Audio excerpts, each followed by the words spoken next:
I waited until the children fell asleep.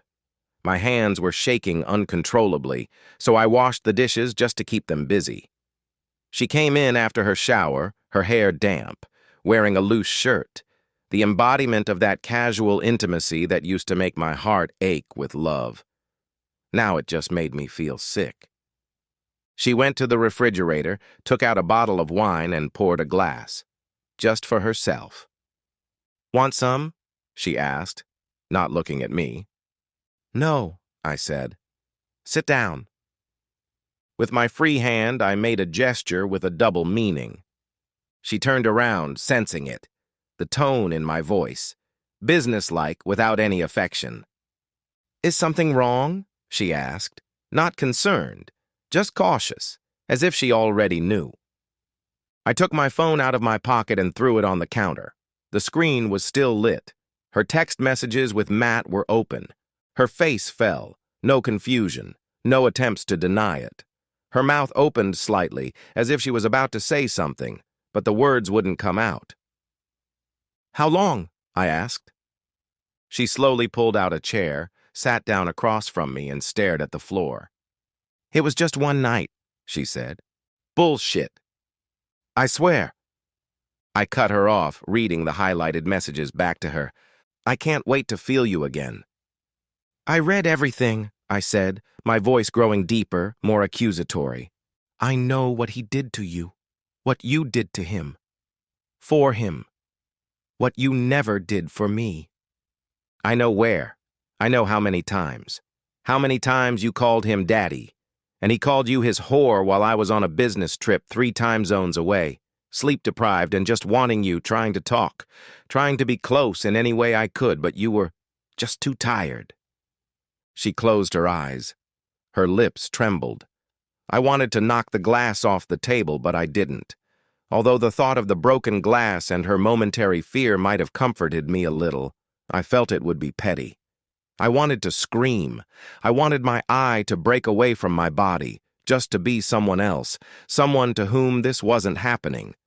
I wanted her fear to equal the pain I was feeling, but I didn't. Instead, I leaned forward, resting my elbows on the table, and spoke as if reading an obituary. "In our kitchen, Emma, where I taught our daughter how to make pancakes, where I held you in my arms while you cried after your father died, and you bent over this island and let him treat you like a toy, and then you wiped the table and made dinner for our children as if nothing had happened." She looked up, her eyes narrowed, defensive, angry. "I needed something. I needed to feel alive again. You haven't touched me in months. You barely look at me unless it's about shopping or who's picking up the kids from school. You haven't let me touch you in months, and thank God I know what I know now." I parried, my voice sounding confident but still calm. "Every time I tried, you were either too tired, or not in the mood, or had to leave early, or something else. Any excuse, damn it. And now you want to be the victim? That was your decision? That was your new discovery about yourself?" "But you were always gone," she shouted. "You weren't home. Then why didn't you let me leave earlier, and why didn't you complain when I was home?" I asked, now calmly and with a sense of completion. I stood up. So did she. The chairs creaked in unison on the tile floor. Now, even though we were 2 steps away from each other, years of resentment lay between us like a lit fuse. "I raised our children," I said. "I took care of you and kept this house from falling apart while you posted your emojis on Instagram and ignored me, except to speak to me with discontent and sarcasm." She crossed her arms over her chest and looked away. I moved closer, lowering my voice again. "Did you even think about what this would do to me? To the children? Or were you just so desperate to feel needed that nothing else mattered?" She didn't answer. She just stood there, her chin trembling, her eyes moist. "I hope it was worth it," I said finally, "because you just ruined everything. I don't care what I get out of this as long as you get what you deserve. You won't have your reputation, your mother's respect, your perfect image. I'm taking it all away from you." With that, I left the room. I didn't slam the door. I didn't cry. I went upstairs and packed a bag with all the essentials, which gave me clarity. That night, I slept on a couch in the attic. In the morning, I sent screenshots of Emma and Matt's correspondence to her mother, then to Matt's wife, and finally to my lawyer. The aftermath. The next few weeks were tense. I paid for Emma to stay in a separate apartment while we started divorce proceedings, reasonably believing that the judge would look favorably on me for doing so, and that I hadn't just burned her alive. The kids understood what was going on. Being teenagers, they were mature enough to understand why their parents didn't want to live together. They took it surprisingly well, at least on the surface. Divorce was familiar to them, as they had several friends with divorced parents. The real problem arose, at least for me, when the court proceedings began. After the initial fact-finding stage, the judge requested counseling to determine whether our marriage could be saved. The peculiarity of South Carolina family law is that judges are primarily guided by their moral views and only then act as neutral arbitrators. Our first meeting took place on a Tuesday afternoon in October. From Dr. Levin's second-floor office window, there was a bleak view of a vacant lot with a few pine trees and lopsided, deciduous trees still clinging to their last leaves. We sat on opposite sides of a beige sofa like clients in a waiting room, not like spouses. Emma crossed her ankles and folded her arms across her chest. Looking at her, I involuntarily repeated her gesture. Even now, even after everything that had happened, part of me still responded to her body language, echoing her like a pitiful echo. Dr. Levin was a middle-aged man with a soft voice and glasses that slid down to the tip of his nose. He had the tired eyes of a man who had seen too many couples trying to save what was already burned. "This isn't about blame," he said softly. "It's about understanding what happened so we can decide how to move forward, together or separately." "Separately," I replied immediately. "There is no solution." Emma didn't flinch. It hit me harder than it should have. Dr. Levin nodded, wrote something down, and then asked her, "Emma, when did your emotional breakdown start?" "Not physical. Emotional." She didn't hesitate. 2 years ago?" I blinked. 2 years? She looked at me, not apologetically, just indifferently. "I started getting angry with you around then. You came home late. You were withdrawn during dinner. Our whole life boiled down to meeting you at work and seeing you off to work. We stopped dating as lovers. I became just a function, a mom, a planner, a bed partner when it was convenient." "But I was working," I replied, stunned. "For us. You were building the life we were supposed to dream of, but that's your opinion. You never once asked me if I was still happy. You just assumed that everything was fine with me." "I did ask you," I snapped. "You just said you were tired or everything's fine, or started talking on the phone while I was talking to you. And don't act like I ignored you." Dr. Levin raised his hand to diffuse the situation. Emma exhaled sharply. Then she asked, "You want honesty, right? Complete honesty?" "I want you to finally tell me the truth," I said. She turned to the therapist. "The night with Matt wasn't the first." A silence exploded in my ears and deafened me. "What?" She looked me straight in the eye, unflinching, no tears. "That message you found on my phone wasn't even the worst one. The one you found." My jaw clenched, my hands balled into fists. Dr. Levin's pen froze. I swallowed. "How many? Does it matter?" "How many, Emma?" She lowered her eyes, adjusting a loose thread on her sweater. 3. Over 2 years. I laughed. A bitter, incredulous laugh. "Were they all married, or was that just a nice bonus for Matt?" She didn't answer. "What about what you did with them?" I asked, my voice breaking. "Did you give them what you never gave me? What you called weird or disgusting, or said you didn't like? And you did it in our house? In our bed?" Emma finally looked up. "Because I didn't care how he looked at me." That hit me harder than anything else. I didn't have to show them who I really was in their eyes. I didn't have to worry about being a good wife or what they would think of me in the morning. With them, I could be selfish. With you, I couldn't. I leaned back, stunned, devastated. So I was just a deal, but with him you could be honest? I'm your husband, for fuck's sake? Do you have any idea how shitty that is? Now my voice was full of disbelief, as if a dam holding back anger, tears, and disbelief had burst. You saw me as your partner, your team. That sounds nice, she added, but it meant I stopped feeling like a woman. I felt like I was being watched. Praised when I played my part right. Punished with silence when I did something wrong. I stared at her, my mouth dry. So you wanted to feel like a whore? She didn't blink. Yes.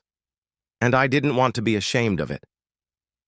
The therapist scribbled something in his notebook, then said something that was easy to forget.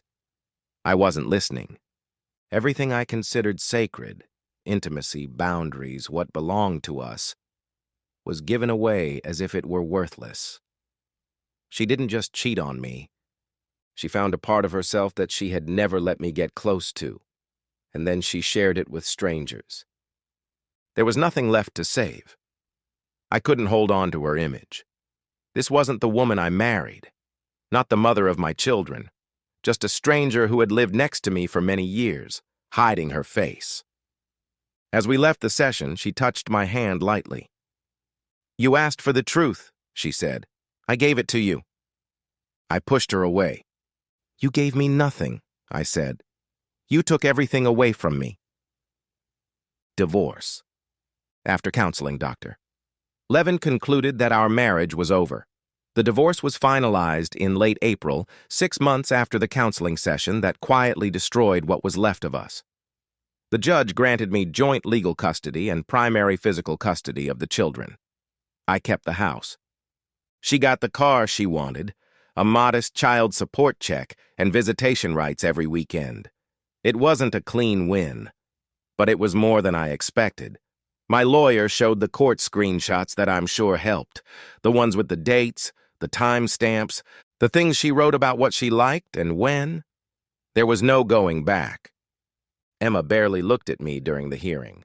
When she did, there was no regret or anger on her face, just emptiness, as if she had been drained and was trying to remember how to pretend that wasn't the case. Her story didn't make headlines, but it wasn't a secret either.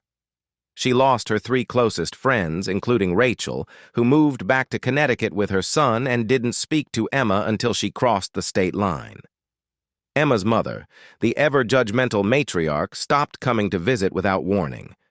Emma called her a hypocrite. Her mother called her reckless and vulgar. She was too decent to use words like slut or whore. Rumors spread. A town like ours isn't cruel, but it's observant. Rumors circulated at parent-teacher conferences and community events. Suddenly, Emma no longer looked like the well-dressed, wine-loving suburban goddess that people admired. She became a cautionary tale, the one who slept with her friend's husband and then tried to rebuild her life from the ruins by clinging to unstable men and designer handbags. I kept my distance. I convinced myself that everything was fine. I smiled when the kids were around. I went to the gym more often, kept the house clean, and learned to cook more than just pasta and frozen meals. But behind closed doors, I drank too much. I didn't get drunk, just constant quiet drinking, mostly whiskey, sometimes rum, never beer. Beer seemed too fun to me. I wasn't having fun. The nights without the kids were the worst. The silence wasn't peaceful, it was accusatory. So I filled it with noise, music, podcasts, people I shouldn't have slept with. There weren't many of them, just those who were available on Tinder, Bumble, and late-night bar hookups. Some were single mothers, others were just bored women in their 30s and 40s who didn't need names, just confirmation of their rights. However, due to the threat of STDs, I had to start using condoms, which significantly reduced any fleeting pleasure. I told them almost nothing. They didn't ask.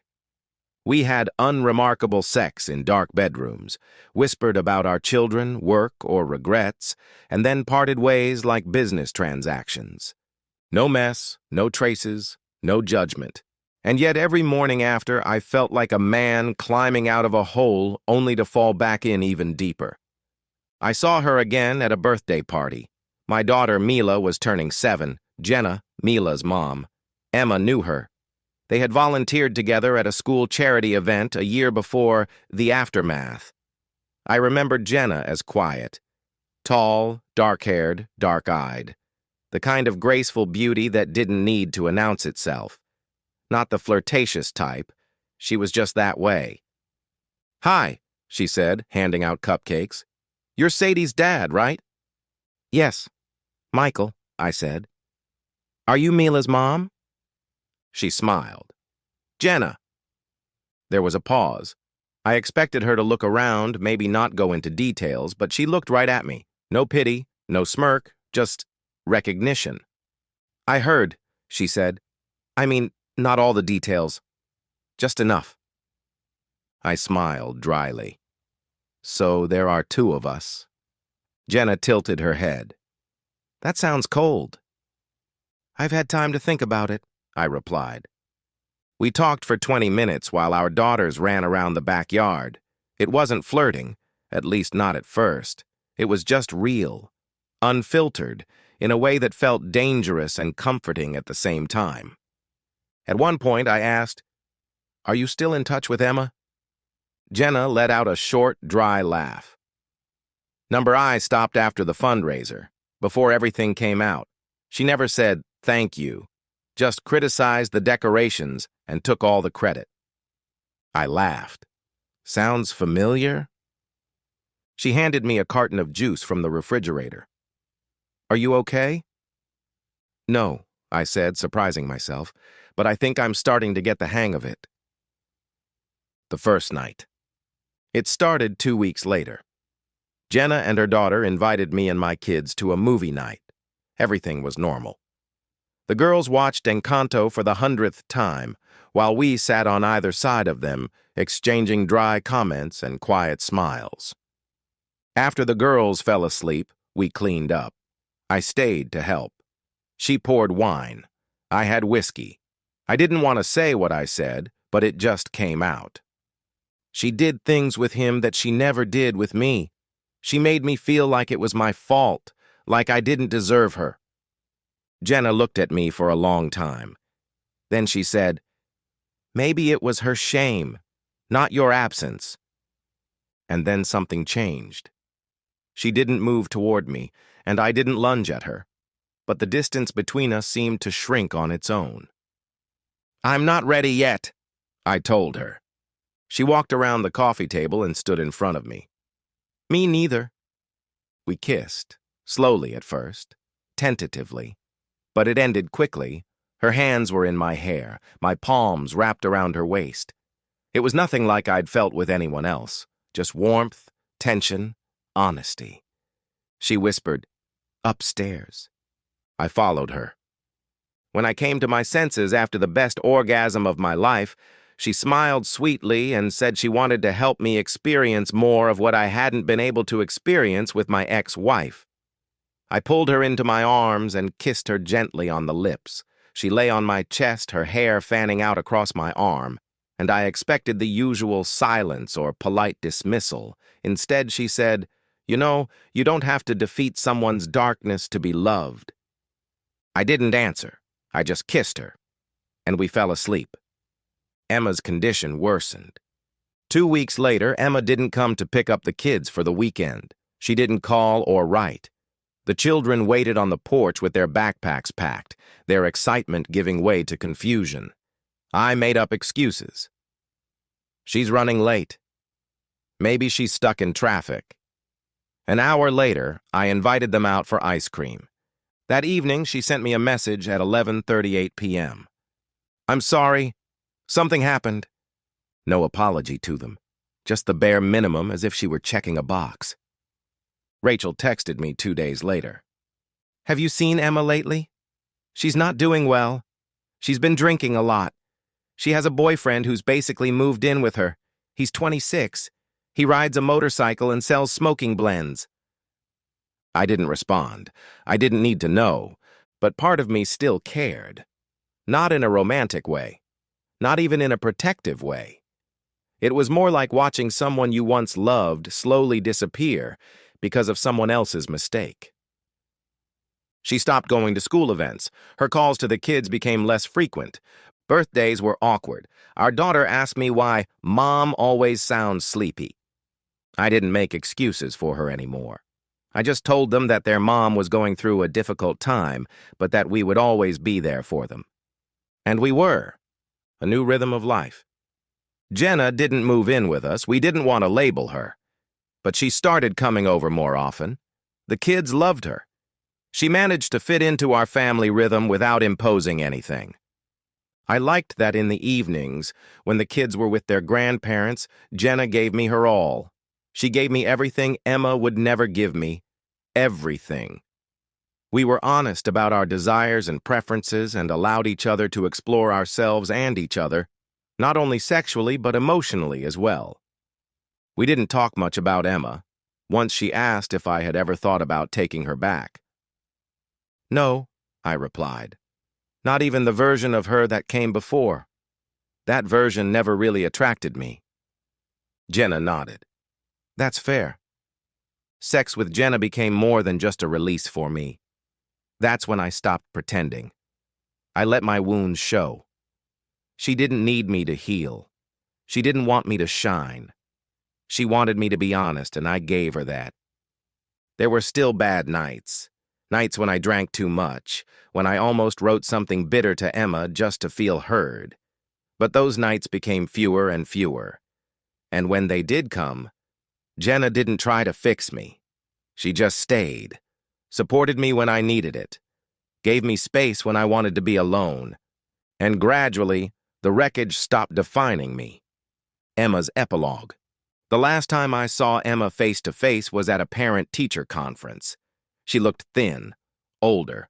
All that was left was her shadow in designer sunglasses and a forced smile. When she saw Jenna next to me, her face fell. We didn't exchange a word, just glances. Later that evening, Jenna asked, "Do you think she regrets everything?" I had been thinking the same thing. I think she regrets getting caught. But I don't think she ever really wanted what we had back. She just didn't know how to leave until she blew up.